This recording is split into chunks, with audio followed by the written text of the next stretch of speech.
So in this slide, we discuss why kids bully. Why would one human being want to make another human being feel miserable? Why would anyone do that? So that's what this slide is about. It's about getting into the psychology of bullying, why kids bully. So I have a few that I've come across in my research here. The first one is the lack of attention from parents at home, so lashes out to get it. So all children, they require attention, and they want attention, and if they lack it, they try to get it somewhere else. Now, what happens is that sometimes the only way certain kids have learned to get attention at home is by lashing out, by breaking things, making noise, getting in trouble. That's the only way they've learned to get attention from their parents. So when they come to school, they try to do the same thing to get attention. So this is why it is very important for parents to give proper attention to their kids.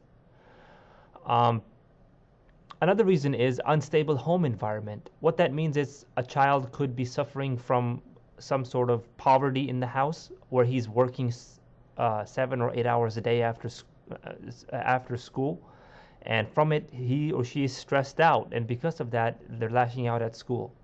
Or it could be that their parents are fighting and they're going through a divorce and things are not good at home, and because of that he or she is stressed out and lashing out at school. Another reason may be that the victim of bullying, that the bully is or was a victim of bullying themselves, maybe even from an older sibling. So often what happens is when a child is bullied intensely, then sometimes they themselves can become bullies as well.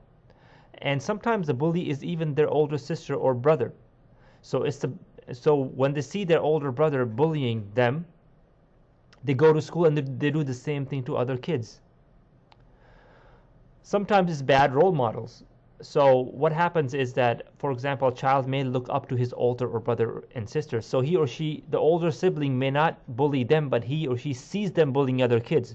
So because they look up to them, they go and they copy the same behavior at school.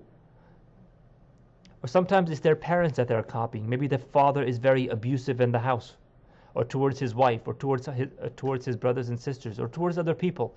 So the child also becomes a bully and tries to do the same behavior when he or she goes to school. Sometimes children are just aggressive by nature, meaning they're mean, or they're just aggressive by nature and dominating by nature, so they need therapy or they need counseling to overcome that. Sometimes it's to fit in. So sometimes they have certain friends who bully other kids, and because of that, they bully other kids as well, because they want to be accepted in those in that atmosphere, or they want to be accepted in that circle. That's why sometimes when you come across bullies and you ask them, you take them to a private room and you ask them, why did you hit that kid? Why did you make fun of him? They'll say things like, oh, so and so dared me to do it, or so and so told me to do it, or they forced me to do it, or because they were all doing it, so I just jumped in as well. So this is a tip for parents as well, that if your child is hanging out with certain types of crowds or this type of people, then that's a sign that maybe you should watch who your child is hanging out with, because you don't want to make them in that company where they'll be behaving like bullies because they're surrounded by them. And sometimes it's jealousy. Sometimes some kids just get jealous. So why is she so much prettier than me? Why did he get an A? Why is he good at basketball and not me? It could be different reasons, but it's mainly jealousy. Why does he have better clothes than me? Sometimes it's because of insecurity.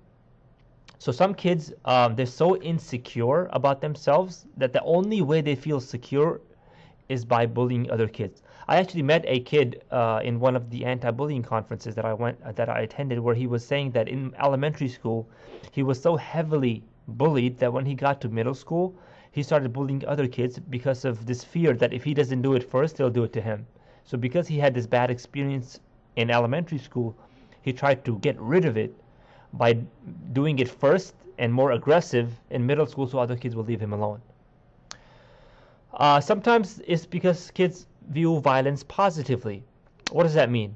So this is where that whole debate about violent video games and movies comes in. So there's this big debate about this. But here's the thing. When it comes to kids, they cannot tell the difference between what's real and what's fake. So when a child is exposed to violent behavior through movies and video games, then they cannot tell the difference. So basically it's kind of natural for them to come out of that, to be exposed to that type of world, and then try to do the same thing in the real world by trying to copy it, because they can't tell the difference. So that's why it's very important to talk to your kids if they are exposed to that type of stuff. But at the end of the day, there is some merit to this argument that there is a correlation between kids being exposed to violent video games and movies and they basically behaving in that manner in real life and becoming bullies.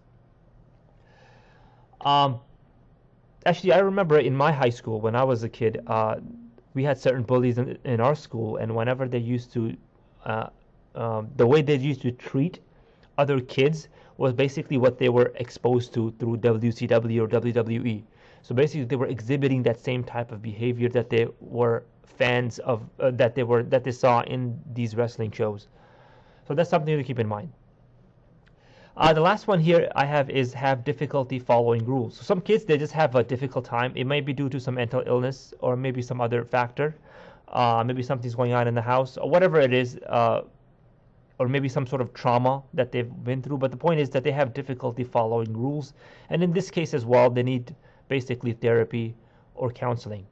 Now, if you look at this list, you may notice something. Do you really think, just think about this, do you think punishing a kid because of these reasons will solve the problem?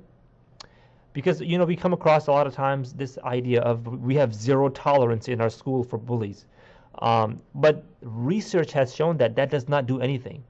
Actually, when kids are punished for bullying, they come back and they do it again. They don't stop. They just continue bullying. They may leave a particular kid alone, but they'll just move on to someone else. So it doesn't really help. So what research has shown that what these kids need is they need counseling and they need therapy because they're having some sort of psychological or some sort of social or maybe some sort of emotional issues that they need to work out with a professional. So that's what they need. They need someone to unwind their emotional and psychological baggage that they're carrying. So that's what they need to do. And this is why, you know, we often find when certain bullies, when they get older, they actually go back to their victims and they apologize. Not all of them, of course, but some of them do. And because they've kind of grown out of their emotional and psychological issues that they were going through as kids. So now they've matured up, they've become better people, and now they realize the mistakes that they did. So what these kids need, these bullies, what they generally need is counseling and therapy, so someone can sit with them and work this out with them, so someone who can sit with them and work through their emotional and psychological issues. And in many cases, the victim of bullying himself also needs counseling and therapy as well. So that's something to keep in mind for schools, that they should invest in this type of these type of resources in counseling and therapists.